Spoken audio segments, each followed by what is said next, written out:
Hey everyone, Anders here with another Black Desert video. Today we're going to take a look at the Global Labs patch from this week. First, class balance changes for PvE are ending with this patch, at least temporarily. If any more adjustments need to be made to these classes getting buffs this week, they may still update them in the coming weeks. For now, they're focusing on the PvP system overhaul that should be releasing within the next month. For PvE buffs this week, we saw more damage for Awakening Sorceress, cooldown nerfs, and damage increases for Succession Berserker, cooldown reductions and damage buffs for Awakening Berserker, cooldown reductions and damage increases for Awakening Tamer, pure damage increases for Succession Mewa, some hit changes, debuff changes, and slight damage increases for Awakening Mewa, cooldown reductions and damage increases for Succession Valkyrie, a lot of changes to the base skills for Succession Witch and Wizard, with some cooldown reductions on some skills, increases in others. They've also increased the cooldowns for the heavy hitting skills on Wizard, but damage has increased to compensate. Succession Striker received some cooldown reductions and damage increases on skills. Awakening Nova received a ton of changes to the way her skills apply CC. Some have changed to be PvE only, others have been added. Cooldowns have been increased. Damage as well has increased to compensate for those. Attack range on some skills have been reduced. Stamina consumption has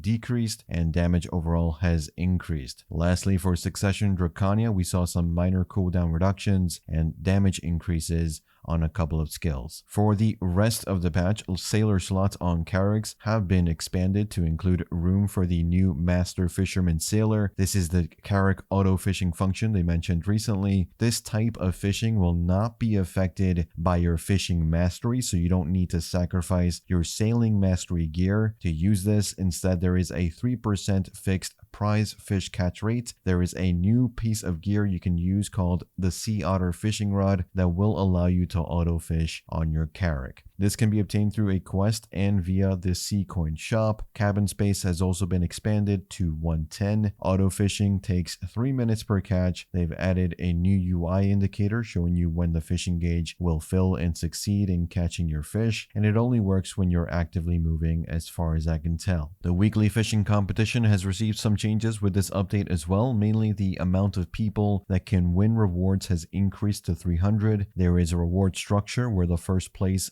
of a particular fish will receive a permanent standard blue title that says you caught the biggest tuna, for example. Placing first, second, or third will also give you these new wave tokens that can be exchanged for items such as a permanent sky blue title and furniture items for your manor and residence. They've also added 3 new elixirs for fishing that provide the typical fishing mastery, XP, and fishing levels. For Guild League, they've changed the way records are stored when the match ends. When you exchange 100 boss auras with any boss armor piece, you will now also obtain that dedicated title linked with those pieces. The loyalty shop is ending next week and all existing loyalty will be reset, so make sure to use them before the next maintenance. Sailor recruitment scrolls have been changed to more clearly guide you in how to use them. Embers of Resonance have been added to Tungrad Ruins and City of the Dead grind spots. Some minor quest changes to some Balanos quests that prevented some players from getting the extra inventory slot item. They're adding a way for you to choose how to display your sheet AP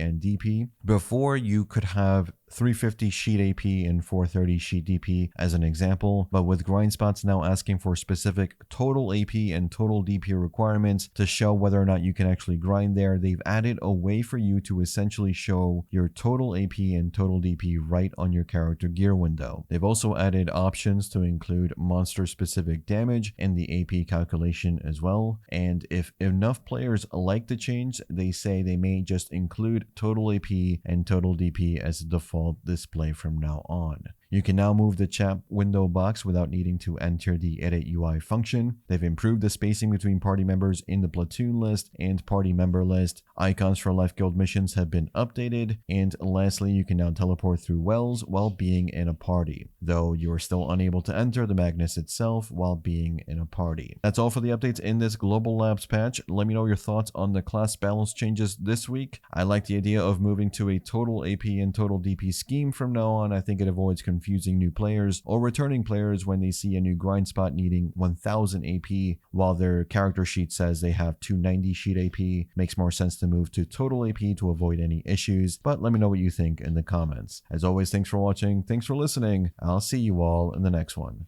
Take care.